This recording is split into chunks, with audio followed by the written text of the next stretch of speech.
Bismillah. Assalamualaikum warahmatullahi wabarakatuh.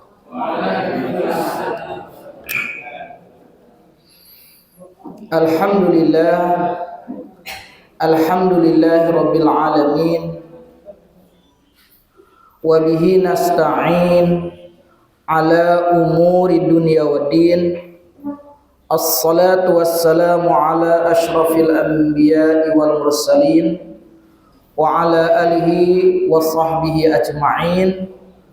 Rabbi shrah li sadri wa yassir li amri wahlul 'uqdatam min lisani yafqahu qawli, amma ba'd. Bapak Ibu jamaah kajian rutin kajian rutin Ramadan setiap pagi di Masjid Darussalam yang dirahmati Allah. Alhamdulillah, pagi hari ini kita bisa kembali berkumpul di aula gedung dakwah PCM Kutoarjo yang insya Allah ini sangat megah ini ya. Alhamdulillah, dalam keadaan membawa nikmatul iman Islam dan nikmat sehat. Alhamdulillah, di pagi hari ini kita mendapatkan nikmat tenang, nikmat nyaman, nikmat tentram. Karena ada di beberapa daerah yang sekarang lagi konflik perang. Kita alhamdulillah tenang, nyaman, tentram. Kemudian di pagi hari ini kita alhamdulillah mendapatkan nikmat sehat, sehat walafiat. Dan di pagi hari ini juga kita alhamdulillah tidak kekurangan sandang, pangan, papan. Bisa makan setiap hari, tidak kekurangan, tidak kelaparan. Ini adalah merupakan nikmat yang sungguh besar, luar biasa. Maka mari kita bersyukur dan bersyukur kepada Allah. Pilar kita ibadah itu kan 3. Pertama syukur, yang kedua sabar, yang ketiga ridho. Syukur tanpa syarat, sabar tanpa batas, ridho seluas samudra. Syukur tanpa batas, yang sedikit disyukuri, yang banyak juga disyukuri. Dan ada kalanya yang sedikit itu lebih banyak daripada yang banyak. Bapak Ibu makan soto 2 mangkok nikmat. Tapi kalau makan soto 5 mangkok mulai mual. Berarti nikmat yang sedikit. Ibu-ibu makan durian 2 nikmat. Coba kalau 2 truk. Maka ada kalanya nikmat yang sedikit itu lebih nikmat daripada yang banyak. Sedikit maupun banyak kita syukuri. Kata anak muda, di bulan Ramadan ini yang kita perkuatkan sabar itu di siang hari. Di siang hari bersabar, di malam hari bersyukur. Ya. Kenapa? Karena dari pagi sampai sore kita akan mengendalikan tidak makan, tidak minum, mengendalikan hawa nafsu, maka butuh kesabaran untuk pengendalian. Harus sholat.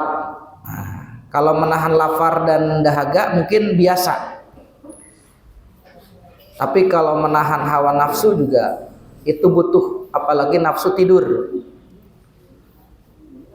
Jam 11 sudah mulai lelah, datanglah waktu sholat, rasanya lemes mau ke masjid. Nah, berarti sabar dalam ketaatan itu butuh diwujudkan. Maka ketika ada panggilan sholat, lagi lemes-lemesnya, ambil air wudu, ingat, oh dalam ketaatan itu butuh yang namanya kesabaran. As-sabru fi ta'atillah. Sabar dalam meninggalkan hawa nafsu. Sabar dalam menghadapi berbagai macam tekanan ataupun musibah. Nah, di malam hari bersyukur, alhamdulillah sudah bisa makan, sudah bisa minum, sudah bisa melakukan sesuatu yang dilarang. Alhamdulillah, bersyukur, dan itu semuanya harus kita terima dengan penuh keridhaan, ridho seluas samudra. Bulan Ramadan itu sesungguhnya adalah bulan produktif, bahkan bulan prestasi. Kita tahu bahwasannya Rasulullah mendapatkan kemenangan perang Badar. Jumlah pasukan muslim itu hanya sedikit, 314 kalau nggak salah, melawan pasukan dari Quraisy sebanyak 1000. Tetapi alhamdulillah dimenangkan oleh muslim. Itu terjadi pada bulan Ramadan. Berarti Ramadan itu bukan bulan tidur, tapi bulan untuk berperang, untuk berjihad, untuk bekerja. Jadi kalau ada yang mengatakan naumus shaim ibadah, puasanya orang berpuasa itu ibadah, itu mungkin hadisnya tidak sahih itu. Ya. Nah, itu tergantung niatnya.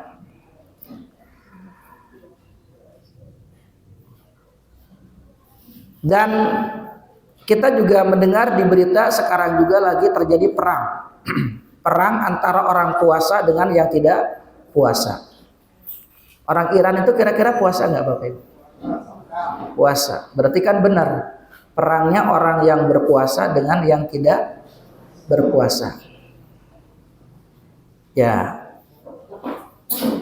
yang namanya berjihad harus penuh pengorbanan. Yang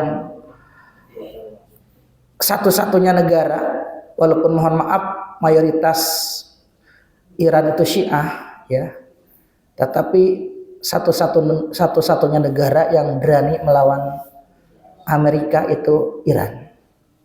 Yang berani melawan Amerika bukan sekedar omon-omon, tetapi membuktikan. Kalau omon-omon gampang, tetapi Iran membuktikan. Nah, Bapak Ibu yang dirahmati Allah Subhanahu wa taala, materi yang diberikan panitia kepada saya adalah tentang dakwah. Tentang dakwah. Kalau berbicara tentang dakwah, kita sebagai ormas Islam, Persyarikatan Muhammadiyah, bahwasannya Muhammadiyah ini termasuk gerakan Islam yang berasaskan Islam, bersumber pada Al-Quran, Sunnah Nabi yang makbulah, yang gerakannya melaksanakan dakwah. Dakwahnya dakwah amal ma'ruf nahi mungkar, dan juga adanya tajdid, dengan maksud dan tujuan adalah untuk menjunjung tinggi agama Islam. Agama Islam sehingga terwujud masyarakat Islam yang sebenar-benarnya. Jadi kalau berbicara tentang dakwah, ya organisasi kita adalah gerakan dakwah. Terwujudnya masyarakat Islam yang sebenar-benarnya itu maksudnya bagaimana? Kalau kita lihat dalam pilarnya ada 4, yaitu akidah, ibadah, akhlak, dan muamalah. Dalam bidang akidah, Maka bagaimana berakidahkan akidah yang kuat, akidah yang benar, akidah yang lurus. Maka itu perlu didakwahkan. Dalam masalah ibadah, maka ibadahnya ibadah yang salimah, ibadah yang benar, ibadah yang lurus, ibadah yang sesuai dengan tuntunan Rasulullah Muhammad sallallahu alaihi wasallam. Maka dikenal di Muhammadiyah namanya purifikasi, pemurnian dalam bidang akidah dan ibadah. Kemudian selanjutnya adalah akhlak. Akhlaknya mulia, akhlaknya karimah, akhlak yang sesuai dengan yang dituntunkan oleh Rasulullah sallallahu alaihi wasallam. Kenapa? Karena Rasulullah ini diutus ke muka bumi ini tiada lain tiada bukan innama bu'istu liutammima makarimal akhlak. Akhlak itu luas cakupannya, sangat luas. Akhlak kepada Allah, akhlak kepada Allah itu banyak, termasuk syukur, sabar, ikhlas, tawakal, ridho, cinta, muraqabah, roja, khauf, taubat. Nah, itu akhlak kepada Allah banyak. Dan itu masing-masing punya definisinya. Akhlak kepada Rasulullah. Akhlak kepada Rasulullah ada 3. Pertama mencintainya, yang kedua mentaatinya, yang ketiga menyebut namanya. Ada akhlak pribadi juga banyak. Mungkin paling banyak akhlak pribadi itu. Akhlak bermasyarakat, akhlak bernegara, akhlak kepada makhluk selain manusia, akhlak kepada alam, lengkap. Dalam Islam akhlak itu lengkap. Maka akhlaknya sesuai dengan Al-Quran dan As-Sunnah. Kemudian yang keempat adalah masalah apa? Muamalah. Mohon maaf suaranya agak serak-serak kering. Muamalah ya berarti hubungan manusia dengan manusia. Ada amala yu'amilu muamalah. Kalau di Persyarikatan Muhammadiyah dalam muamalah ini harus dinamis, harus berkemajuan, ya kan? Harus modern. Nah, ini muamalahnya tentu dalam berbagai macam bidang kehidupan. Nah, ini masyarakat Islam yang sebenarnya adalah masyarakat yang benar-benar melaksanakan 4 pilar ini dengan baik. Nah, Bapak Ibu yang dirahmati Allah Subhanahu wa taala, jadi dakwah itu adalah usaha atau ikhtiar mengajak manusia ke jalan Islam. Karena memang ajaran Islam ini ajaran yang perlu didakwahkan. Dunia ini butuh Islam. Dunia ini krisis keadilan. Dunia ini krisis kezaliman, krisis akhlak. Dunia ini lagi krisis berbagai macam krisis moral. Jawabannya adalah Islam. Maka Islam itu harus didakwahkan. Kenapa? Islam sebagai solusi. Islam sebagai way of life. Islam itu sebagai penyelesai masalah. Nah, maka kita sebagai umat Islam harus bangga dengan ajaran Islam. Satu-satunya agama yang mempunyai syariah atau ibadah yang lengkap hanyalah Islam. Ada ibadah puasa. Ibadah puasa sebulan. Mana ada agama yang lain ibadah puasa 1 bulan full dengan cara-cara yang jelas. Dari mulai terbit fajar sampai terbenam matahari. dan diakhiri dengan perayaan Idul Fitri. Makanya agama-agama yang itu iri, kok hebat ya. Islam itu ritualnya sungguh luar biasa. Madrasah Ramadan ini luar biasa, mengajarkan kepada kita sabar, qanaah, mengajarkan berbagai macam hal di bulan Ramadan ini. Ini madrasah ilahiyah. Kemudian Islam itu luar biasa, bisa menyatukan umat seluruh dunia dalam prosesi ibadah haji. Bertemunya umat Islam seluruh dunia dari berbagai macam bangsa, bahasa, warna kulit, ya kan? Dan satu tujuannya, satu kiblatnya, satu gerakannya, sholatnya sama. Sholatnya sama semuanya. Beda-beda dikit gak apa-apalah. Beda-beda dikit tapi banyak samanya.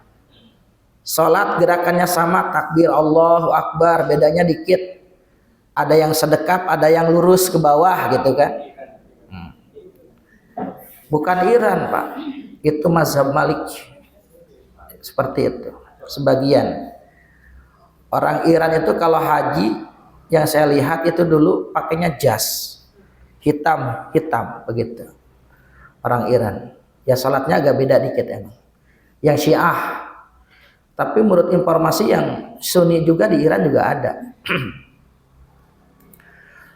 Nah Bapak Ibu, jadi ibadah umat Islam ini luar biasa. Tidak ada ritual agama lain yang seperti Islam.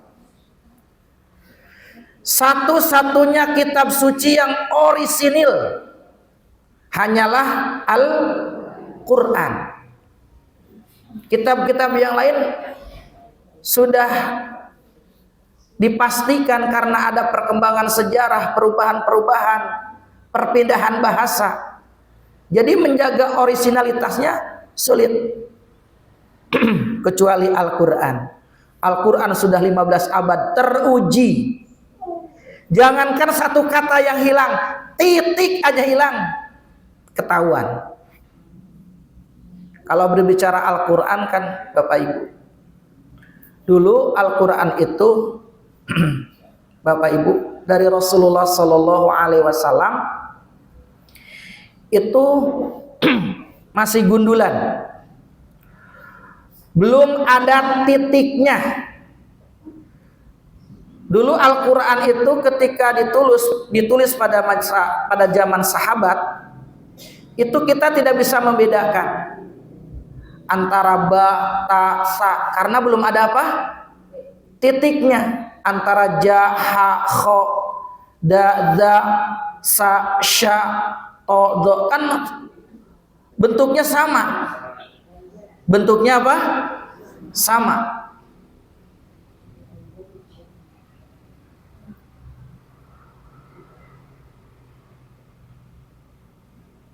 Namun ketika Islam itu sudah menyebar keluar Arab, sudah dakwahnya sudah menyebar ke seluruh dunia, baru diketemukan kesulitan-kesulitan yang pada akhirnya ada seorang ulama namanya Imam Abul Aswad Ad-Duaili. Siapa? Ad-Duaili. Alhamdulillah bisa menyebutkan. Karena nama asing biasanya kan namanya Kurniawan gitu kan. Heru Santoso gitu. Imam Abul Aswad Ad-Duaili punya ide pada tahun 59 Hijriah menciptakan wada'un nuqat alal huruf, yaitu menciptakan titik. Oh, kalau ba itu titiknya di bawah. Kalau ta titiknya di atas 2, sa titiknya 3 di atas. Makanya akhirnya bisa membedakan ini ba, ta, sa. Huruf ini untuk jim di tengah ada titiknya, ha tanpa titik, kho titiknya di atas. Dulu sama hurufnya antara to sama zo, untuk membedakan to tanpa titik, zo ada titiknya. Ain, gin kan sama, membedakannya apa? Yang satu ada titiknya, yang ada titiknya namanya apa? Ghin. Gha. Itu namanya Imam Abul Aswad Ad-Duali yang menciptakan 59 Hijriah. Luar biasa. Kemudian masih ada kesulitan lagi. Karena waktu itu Al-Quran belum ada harokatnya. Mana yang fathah, mana yang kasrah, mana yang domah, gundul. Masih apa? Gundul. Mana yang syiddah, tasdid, belum ada harokatnya belum mana. Ada yang fathatain, kasratain, domatain. Maka diciptakanlah ada seorang ulama namanya Imam Khalil bin Ahmad Al-Faradi. Beliau menggagas namanya syakal. Namanya apa? Syakal. Terus masih ada kesulitan. Gimana nih membaca yang benar, yang baik, mana yang jelas, mana yang nggak jelas, mana yang berdengung, mana yang panjangnya 2, 4, 6. Maka tahun 224 Hijriah ada seorang ulama namanya Abu Ubay bin Qasim As-Salam. Siapa? Abu Ubay bin Qasim As-Salam mengarang namanya ilmu tajwid. Nah, itu ilmu tajwid itu dari Rasulullah belum ada. Cuman untuk mempermudah ada ulama yang mengarang. Akhirnya lahirlah yang namanya ilmu tajwid. Ada makharijul huruf, ada sifatul huruf, ada hukum nun mati atau tanwin bertemu dengan huruf hijaiyah, ada idhar, ada idgham, ada iqlab, ada ikhfa, ada hukum mim mati, ada idhar sapawi, ada ikhfa sapawi, ada idgham mimi, ada idgham mutamatsilen, ada idgham mutajanisen, ada idgham mutaqariben, ada mad asli, ada mad farqi, ada mad lajim musaqqal kalimi, ada mad wajib muttasil, mad wajib muttasil dan lain sebagainya. Nah, itu lahirlah ilmu tajwid. Sekarang alhamdulillah kita tinggal apa? Tinggal mendakwahkannya, ya kan? Tinggal belajar dan mendakwahkannya. Mendakwahkan bagaimana membaca Al-Quran yang baik dan benar. Ilmunya sudah ada, sudah komplit, tinggal maunya. Tinggal maunya. Tapi sayang ternyata setelah diteliti umat Islam itu banyak yang buta huruf Al-Quran. Ada 63,7%. 67,3% terbalik. Yang masih belum bisa membaca Al-Quran dengan lancar, baik dan benar.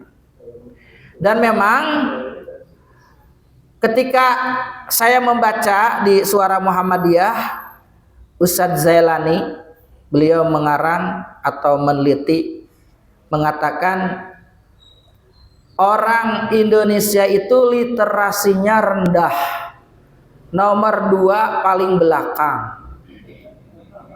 Literasinya rendah, budaya membacanya rendah. Dari yang gemar membaca itu dari 1000 cuman 1 orang, 1/1000. Bapak-bapak kan, ibu-ibu mungkin ada yang rajin membaca, hebat. Biasanya lebih banyak mendengarkan daripada membaca. Kenapa nggih? Lebih banyak melihat, mendengar, tapi malas baca. Literasinya kurang katanya seperti itu.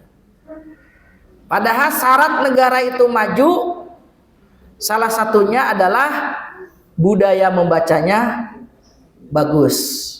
Nah, maka harus ditingkatkan. Padahal Bapak Ibu, perintah pertama yang diturunkan oleh Allah Subhanahu wa taala kepada siapa?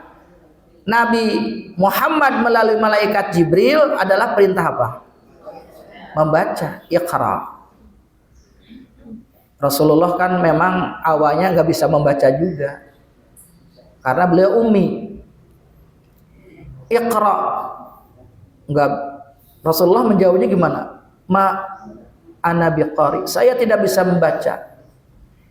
Akhirnya dipeluk oleh malaikat Jibril sampai dalam riwayat nafasnya Rasulullah itu agak apa? Sesak gitu kan, karena dekapannya malaikat Jibril. Sampai tiga kali beliau menjawab, ma ana biqari, saya tidak bisa membaca. Akhirnya dituntun, iqra bismi rabbikal ladzi khalaqal insana min 'alaq, iqra wa rabbukal akram alladzi 'allama bil qalam 'allamal insana ma lam. Itu adalah wahyu pertama. Jadi perintah membaca, perintah literasi. Nah, Bapak Ibu yang dirahmati Allah Subhanahu wa taala.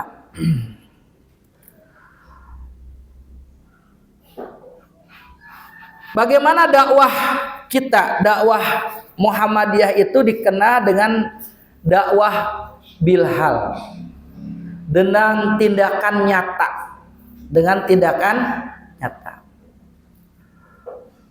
Muhammadiyah itu tidak sekedar retorika, tidak sekedar omon, tetapi Muhammadiyah itu dikenal dengan dakwah bilhal,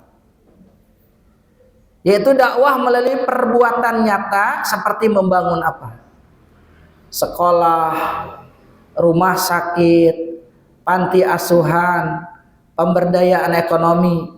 Nah, ini adalah wujud dakwah yang dirasakan langsung manfaatnya oleh masyarakat. Jadi mengisi kepala, mengisi hati dan perut jamaah. Alhamdulillah. Maka muncullah dakwahnya melalui jalur pendidikan. Lahirlah universitas Muhammadiyah atau politeknik. Nah, di dalamnya ada dakwah, mengisi kepala dengan intelektual, mengisi hati dengan spiritual, dan perutnya para jamaah yang ada di universitas juga alhamdulillah terisi. Alhamdulillah. Ini bagi yang kerja di amal usaha. Nah, Bapak Ibu yang dirahmati Allah Subhanahu wa taala, kalau kita berbicara tentang dakwah, maka kita sering mendengar Quran surat Al-Imran ayat berapa? 104. Bismillahirrahmanirrahim. Wal takum minkum ummah. Nah, wal takum itu wal takun. Ada kun, wal takun. Hendaklah ada di antara kamu, minkum, segolongan. Berarti segolongan, bukan perorangan tetapi segolongan. Yang fungsinya untuk apa? Segolongan umat yad'una ilal khair, yang menyeru. Yad'u, da'a, yad'u, dakwah. Nah, ini ayat dakwah. Sehingga dakwah di Muhammad itu secara bersama-sama, secara kolektif. Karena kalau dakwah secara fardiyah sendiri, yaitu bisa ibaratkan lidi satu gampang patahnya. Tapi kalau lidi ini banyak diikat dalam satu persyarikatan, insya Allah lebih apa? Kuat. Nah, inilah dasar kenapa dibuat Muhammadiyah. Karena di sini kalimatnya segolongan. Yad'una ilal khair wa ya'muruna bil ma'ruf wa yanhauna 'anil munkar.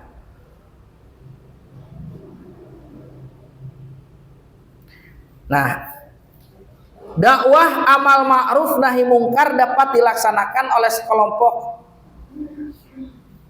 sekelompok orang dalam umat, hukumnya fardu kifayah. Nah, maka Muhammadiyah mengambil inisiatif terdepan untuk melaksanakan fardu kifayah ini dengan mewujudkan wadah organisasi namanya Muhammadiyah Gerakan Dakwah Islam. Jadi Muhammadiyah adalah gerakan dakwah Islam. Ketika saya di ma'had, di pesantren, pesantren saya bukan pesantren Muhammadiyah, tapi saya mengenal Muhammadiyah lebih dalam itu di pesantren. Karena di pesantren saya silatnya pakai tapak suci. Kemudian gurunya atau kiai saya namanya Kiai Haji Mahrus Amin almarhum, dia bilang begini, para santri kalau nanti kalian pulang ke masyarakat, kalau jadi orang NU, jadilah orang NU yang baik. Kalau kalian jadi orang Muhammadiyah, jadilah orang Muhammadiyah yang baik. Kalau kalian pulang ke masyarakat, jadilah orang Islam yang baik. Kalimat itu masih terngiang-ngiang di saya. Menjadi orang yang baik, menjadi orang Muhammadiyah yang baik, menjadi orang NU yang baik, menjadi orang Islam yang baik. Itu. Jadi moderat ya, kiainya moderat. Luar biasa. Nah, Bapak Ibu, yad'una ilal khair. Ada yad'una ilal khair. Kalau para mufassir mengatakan al khair di sini yang bersumber dari Al-Qur'an dan As-Sunnah. Jadi dakwah Al-Qur'an dan Sunnah. Sedangkan ya'muruna bil ma'ruf itu yang berdasarkan berbagai macam sumber kebaikan, bisa jadi dari berbasis masyarakat. Ma'ruf, yad'una ilal khair, menutup aurat. Ma'rufnya di masyarakat, menutup aurat itu bagaimana? Urf, ada tradisi. Oh, menutup aurat itu tidak harus seperti orang Arab. Tidak harus seperti orang Arab pakai jubah, pakai apa? Iya. Cukup pakai batik, misalnya apa? Batik. Yang penting menutup aurat. Kebaikan-kebaikan yang berdasarkan bersumber dari tradisi kebiasaan di masyarakat. Pakaiannya ya pakaian batik, pakai sarung. Sarung itu apa? Ada yang mengatakan sarung itu saraan. Nah, Bapak Ibu,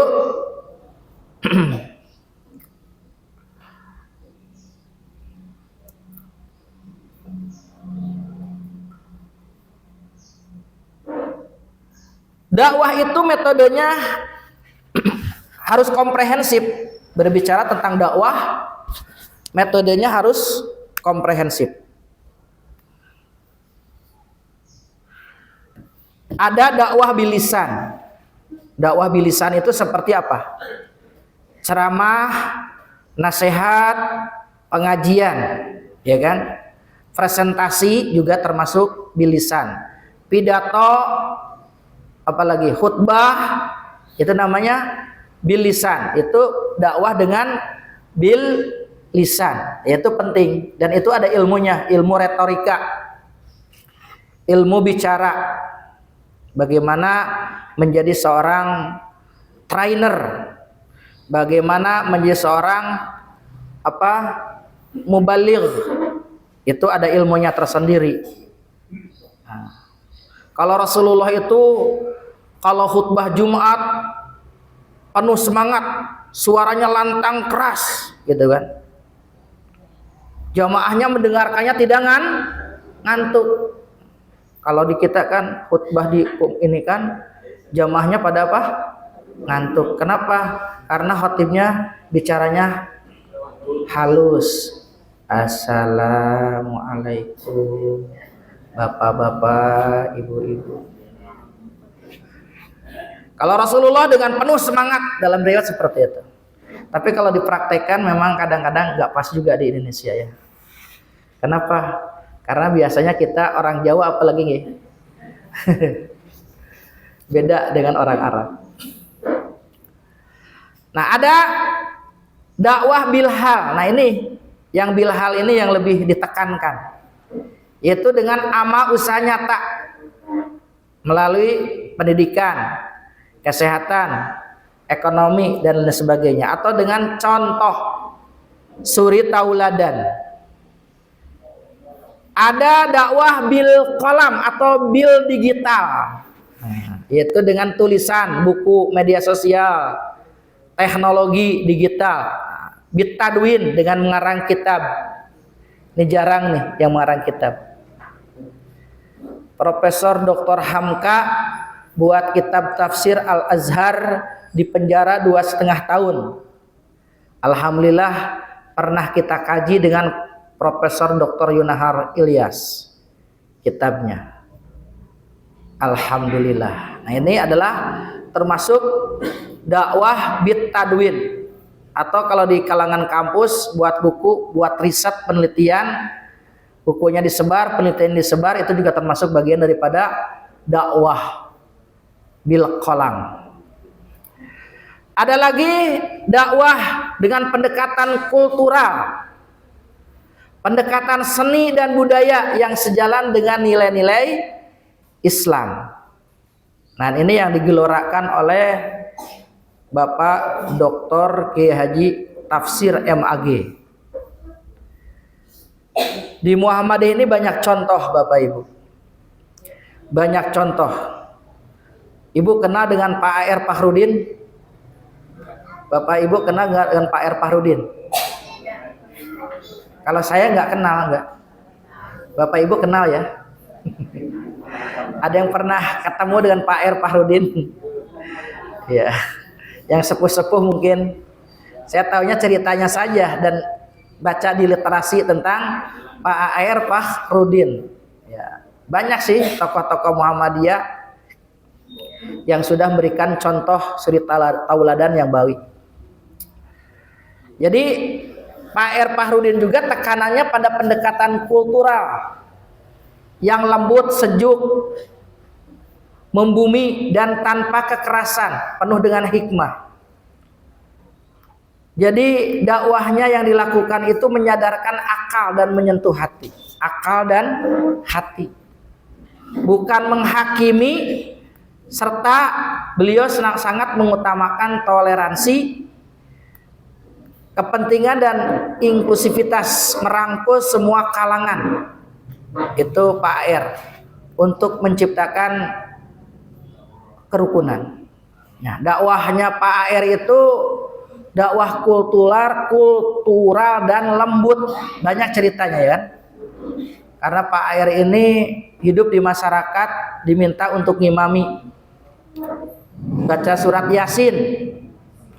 Tapi setelah itu oleh Pak A.R. dirubah. Karena hanya sekedar baca Yasin saja tapi jamaahnya tidak tahu maknanya, akhirnya Pak A.R. membaca satu ayat, diartikan, diterjemahkan maksudnya ini. Maka pengajian Yasinan Pak A.R. beda dengan pengajian yang lainnya, yaitu baca, terjemah, tafsir.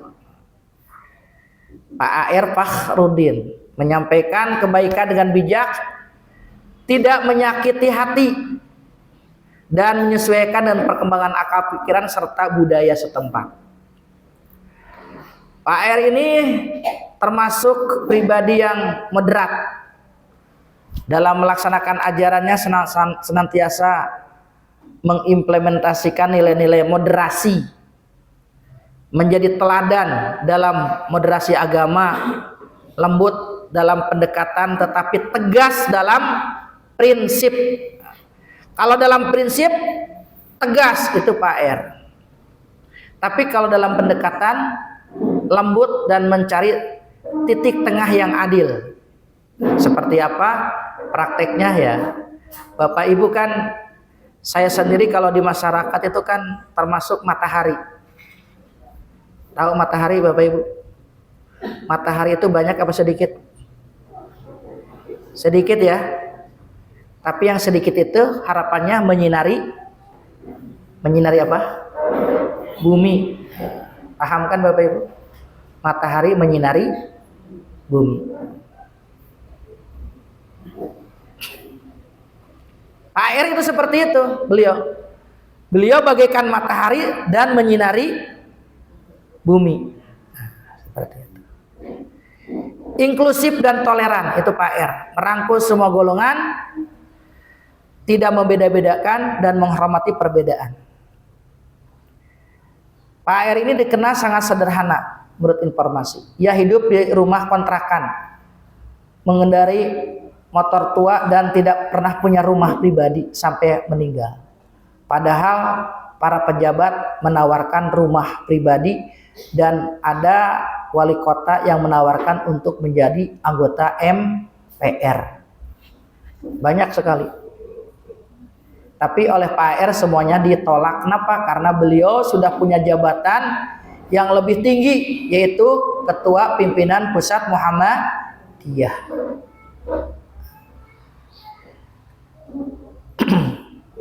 Ada lagi dakwah. Tadi kan dakwah menurut Pak R. Fahrudin. Dakwah menurut Dr. Kiai Haji Tafsir MAG. Saya tulis ini karena Bapak Ibu sering mendengarkan ceramah Bapak Dr. Kiai Haji Tafsir, Ketua PWM Jawa Tengah.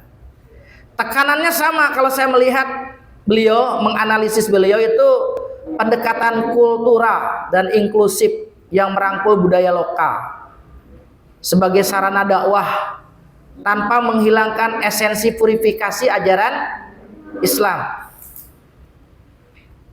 Menurut beliau dakwah itu harus membumi, adaptif terhadap zaman dan bergerak dengan ketulusan untuk membangun peradaban serta membimbing umat menuju kebaikan. Saya kira Bapak Ibu kalau dengar ceramahnya Pak Tafsir, ya kadang cocok kadang tidak mungkin ya. Kadang cocok kadang tidak. Kalau kalau ditelan mentah-mentah mungkin aku nggak cocok gitu kan. Tapi sebenarnya kalau ditelaah maksudnya bukan itu. Maksudnya supaya apa? Muhammadiyah itu dekat dengan akar rumput. Muhammad itu dakwahnya bisa diterima oleh orang banyak, inklusif, bisa diterima oleh seluruh kalangan seperti itu. Maka beliau senantiasa berbasis kultural, berbasis budaya, dan tetap berprinsip prinsipnya tegas, tetapi dalam berdakwah sangat lembut. Jadi beliau mengatakan purifikasi tanpa hilang budaya. Boleh purifikasi, tapi budaya jangan dihilangkan.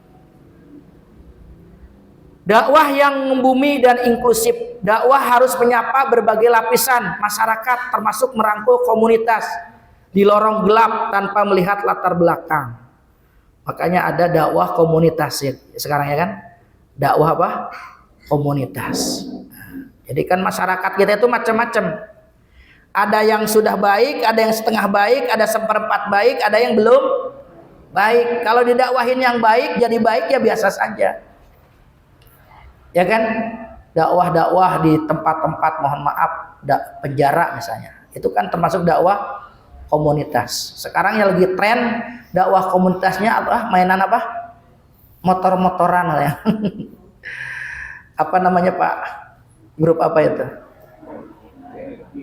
Iya, itu senangnya siapa? Anak-anak muda atau orang tua yang berjiwa muda.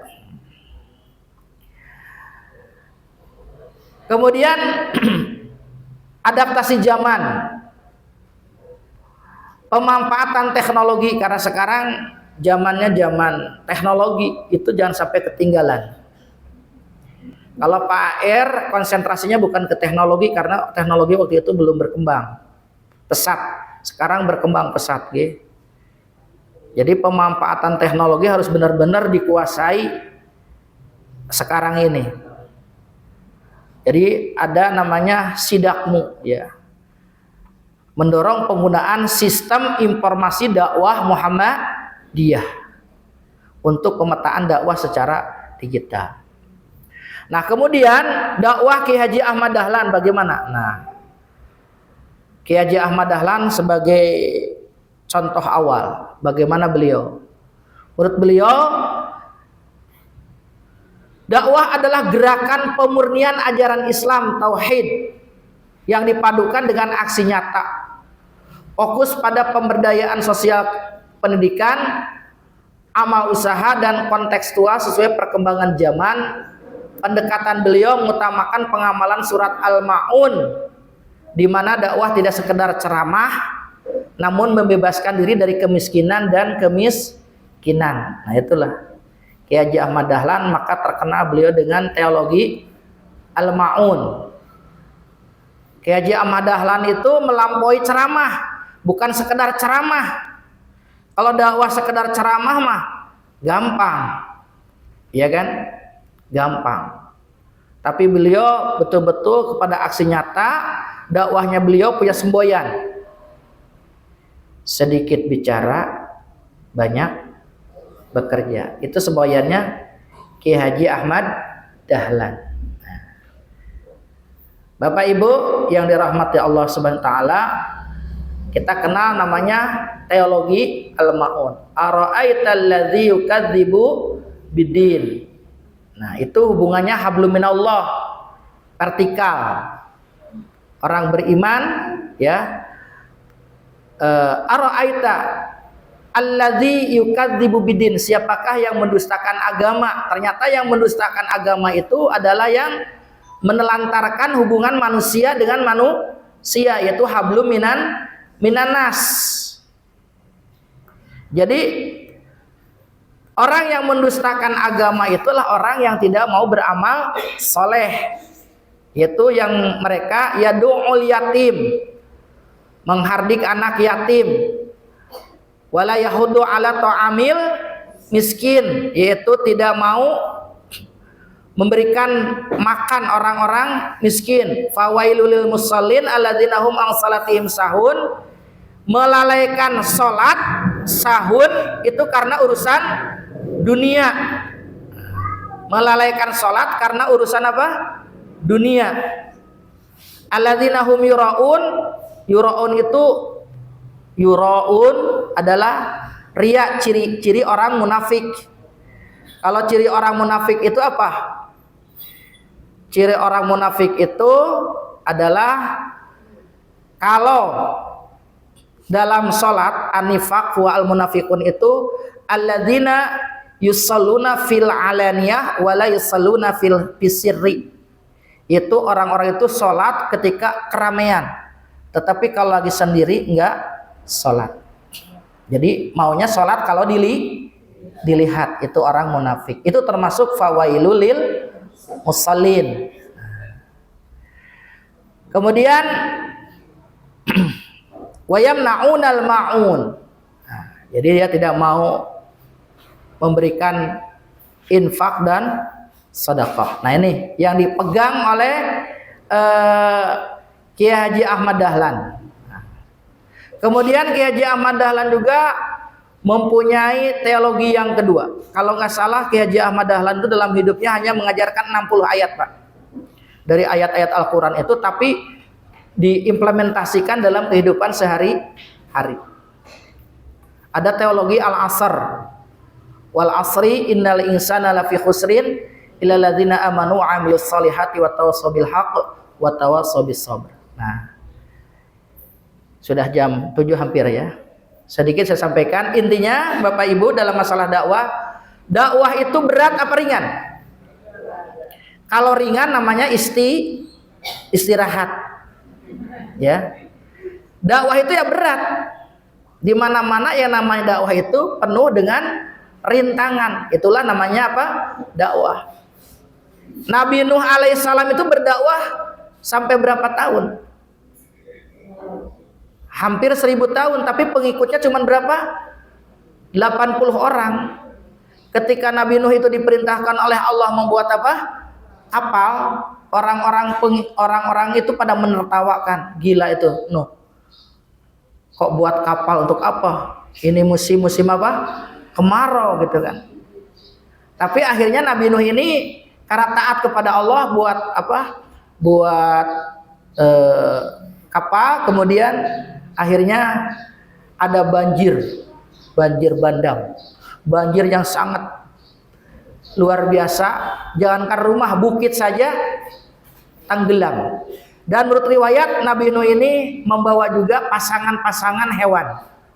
Pasangan bebek, pasangan kambing, pasangan sapi, pasangan ini berpasang-pasangan. Coba kalau dulu nggak membawa bebek-bebek, sekarang sudah tidak ada bebek bakar. Makanya Bapak Ibu berbahagialah kita bisa makan bebek bakar, ayam itu karena apa? Kebaikannya siapa? Nabi Nuh menyelamatkan hewan-hewan waktu itu. Nah, jadi kalau ingin bagaimana kita merasakan dakwah itu berat, kemudian kita bandingkan dengan perjuangan Nabi Nuh. Nabi Nuh itu hampir 1000 tahun, pengikutnya hanya sedikit. Dan nabi-nabi yang lain, Nabi Ibrahim, ya kan, Nabi Musa. Nabi Musa itu punya pengikut yang super ngeyel, namanya Bani Israel, yang sekarang juga ngeyel, ya kan. Sekarang jadi negara Israel gitu kan. Nah, itu kan umatnya Nabi Musa dulunya. Yang ngeyel, super ngeyel. Kemudian pengikutnya Nabi Isa pengikutnya kebanyakan sekarang mohon maaf ya, berbelok, tidak sesuai dengan ajaran Nabi Isa sesungguhnya. Bagaimana dakwahnya Nabi Muhammad sallallahu alaihi wasallam, dan dakwah-dakwah yang lain yang pada intinya kita berdakwah, semua punya potensi untuk berdakwah, dan kita semuanya punya kewajiban untuk berdakwah, mengajak siapapun di keluarga, di masyarakat, di lingkungan. Kita semua adalah dai yang mengajak kepada kebaikan dan kebenaran, amal ma'ruf nahi munkar. Bapak Ibu yang dirahmati Allah Subhanahu wa taala, sudah jam 7:05 tadi, mulainya jam 6:15 ya. Nah, saya berikan kepada Bapak Ibu kalau mau ada yang mau menyampaikan sesuatu, sharing ya. Sharing masalah dakwah ya. Masalah dakwah di masyarakat ataupun dakwah di mana saja. Karena dakwah ini memang merupakan tugas kita bersama. Nah, demikian. Billahi taufiq wal hidayah. Wassalamualaikum warahmatullahi wabarakatuh.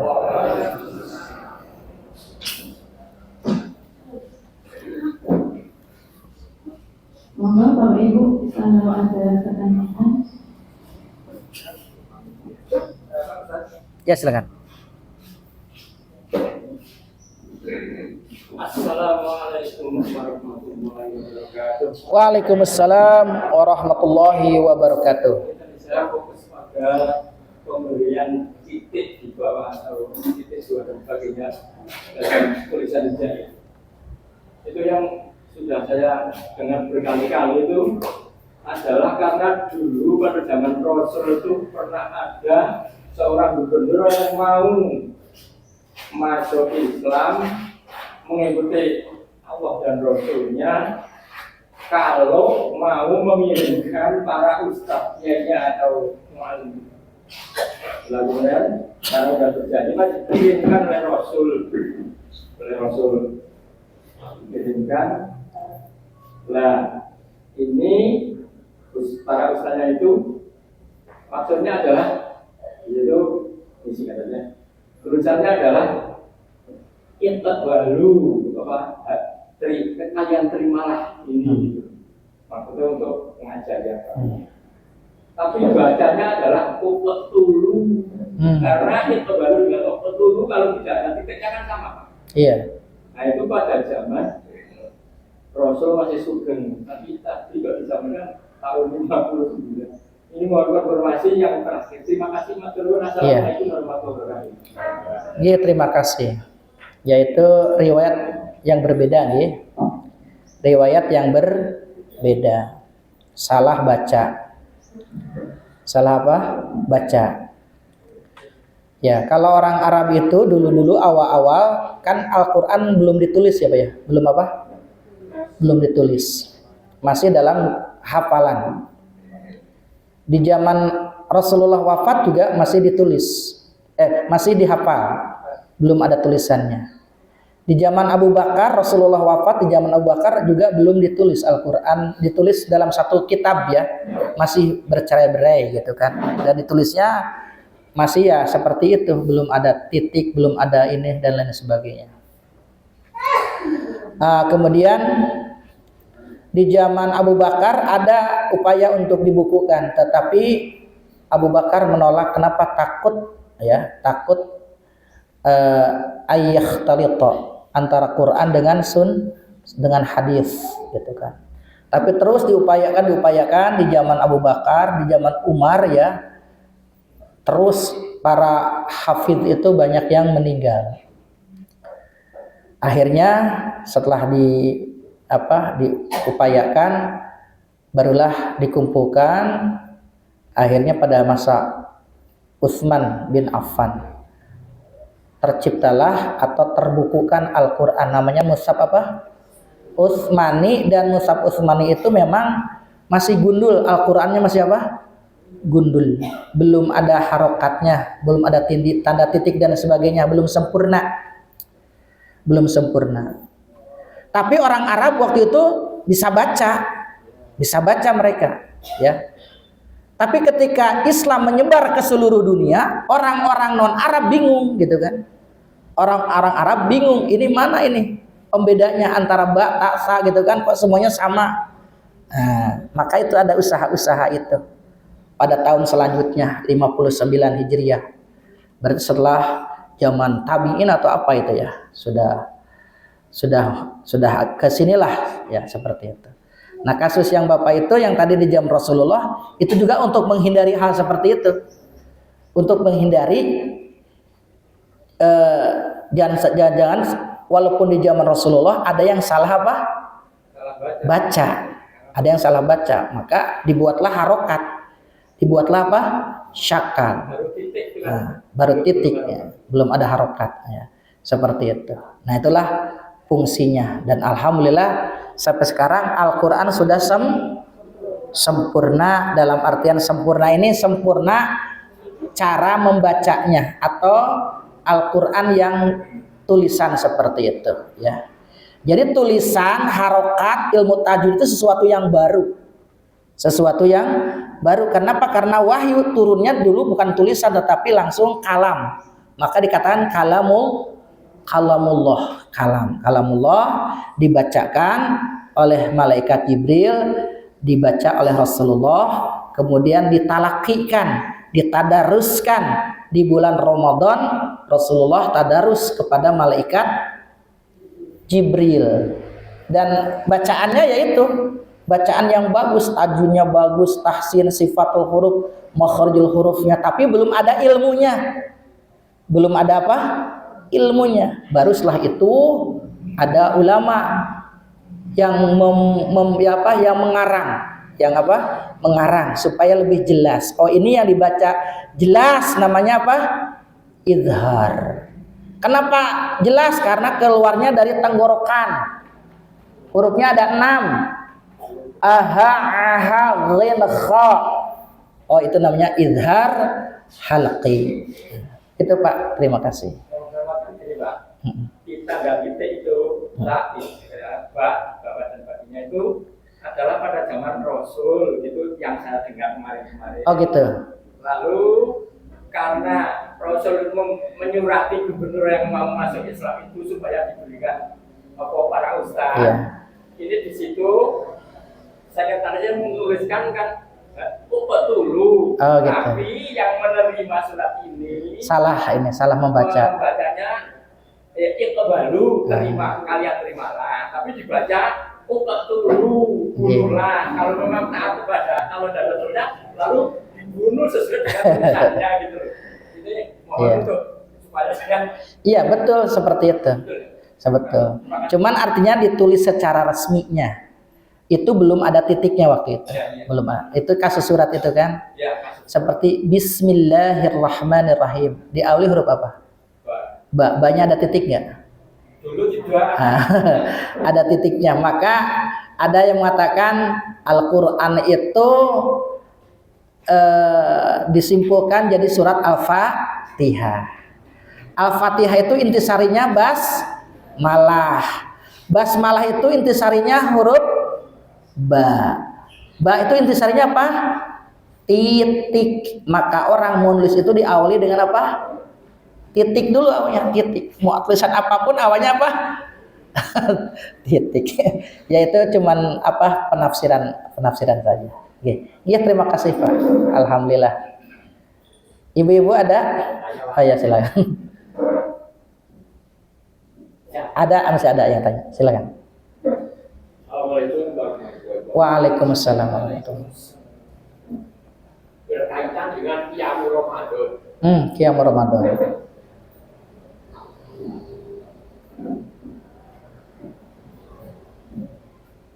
Yaitu dalam hadis Nabi Muhammad SAW saya pernah membedakan barang siapa yang makmum dengan sholat tarawih sambil dengan witir itu seperti sholat sunat semalam.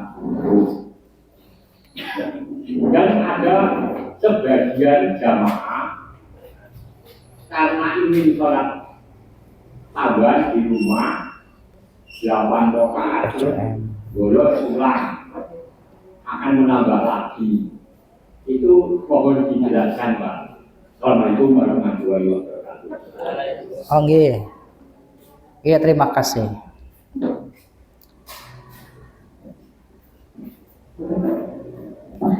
Di dalam hadis Rasulullah Shallallahu Alaihi Wasallam bersabda, Innahu man qama ma'al imam hatta yansarifa kutiba lahu qiyam lailah. Siapa yang salat bersama imam sampai ia selesai, maka ditulis untuknya pahala qiyam 1 malam penuh. Maka kalau kita salat bersama imam itu jangan dipedot. Sampai tarawihnya aja, witirnya nanti belakangan. Boleh, boleh. Tapi tidak mendapatkan pahalanya qiyam selama sepanjang penuh. Itu. Boleh dipedot, boleh. Cuman tidak mendapatkan hadis ini. Jadi kalau kita sholat malam tarawih 11 rakaat ya, ikut sama imam 11 rakaat. Insya Allah dapat pahala sholat sepanjang malam. Ada nggak yang mampu sholat dari isya sampai subuh nggak berhenti? Nggak ada yang mampu kan? Tapi kalau sholat malamnya bersama imam, insya Allah akan mendapatkan pahala sepanjang malam. Baik 11 rakaat, baik 13 rakaat, maupun baik 23 rakaat. Kan 13 rakaat di Mekah Madinah sekarang 13 rakaat ya. Nah, di sini juga 13 rakaat katanya. Dengan salat iftitah kan 13. Sama ya. Seperti itu. Jadi 11 menurut sunnah Rasulullah, 13 itu sunnah Rasulullah, 23 itu sunnah Khulafaur Rasyidin. Nah begitu. Jadi begitu Pak. Sebaiknya jangan dipedot ya. 11 ikut 11. Tapi kalau dipedot gimana? Ya nggak apa-apa, cuman nggak dapat sunnah ini. Tidak mendapatkan pahalanya sepanjang malam. Begitu. Begitu Pak. Ya. Saya sholat berjamaah di masjid. Terus setelah selesai pulang di rumah bersama istri. Salat tarawihnya bersama istri. Iya di rumah. Iya.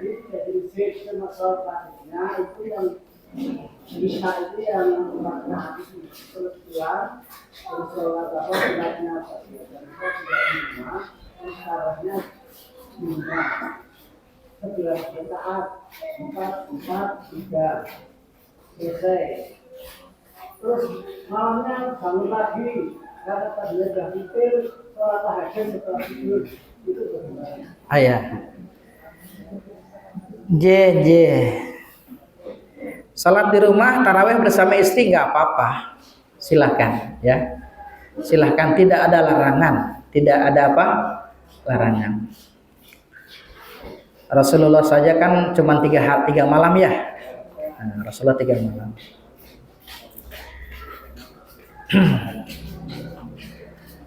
Gimana kalau mau sholat lagi? Ya, memang ada pendapat masih kurang marem nih. Masih kurang apa? Marem, pengen sholat lagi. Ya, akhirnya ijtihadnya ulama, ya udah, silahkan sholat tapi tanpa witir. Silahkan sholat tapi tanpa apa? Witir. Ada yang berpendapat seperti itu. Saya secara pribadi kalau sudah sholat tarawih ya udah nggak ada sholat lagi kalau saya, karena sudah apa? Witir.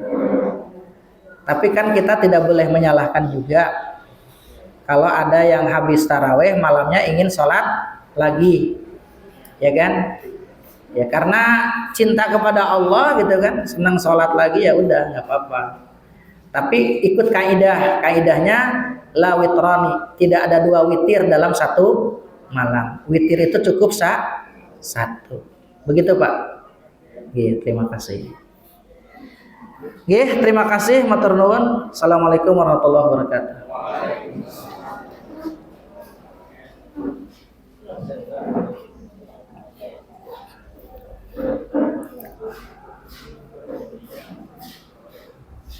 Kami sampaikan terima kasih kepada Ustaz Haji Yusadiana Saputra MSI atas materi kajian yang telah disampaikan.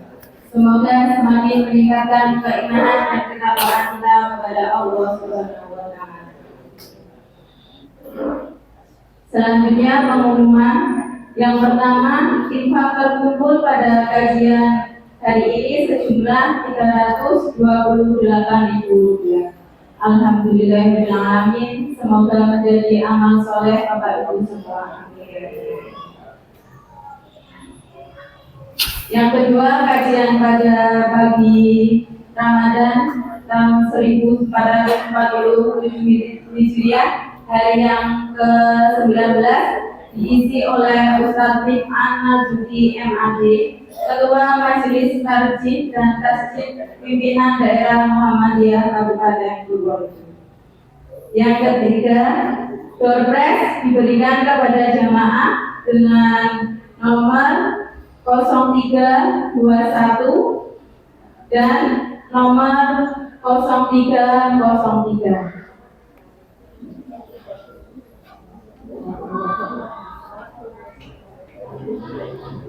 Demikian kajian kita pada kesempatan hari ini. Semoga kajian pada kesempatan kali ini mampu mencerdaskan kita dan mengawali pagi Ramadan kita pada hari ini. Mari kita tutup majelis kali ini dengan membaca doa kafaratul majelis.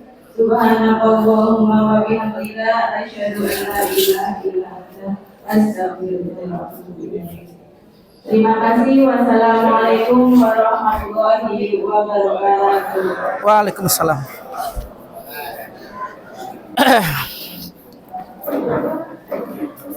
Matur nuwun. Terusan sami-sami. Enggak langsung pulang. Libur, Pak. Oh, libur alhamdulillah. Terima kasih Pak. Oke, sama-sama, Pak. Yes, Pak. Ya. Ya, Pak.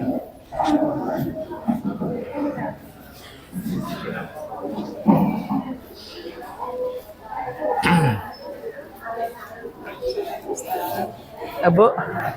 Sehat.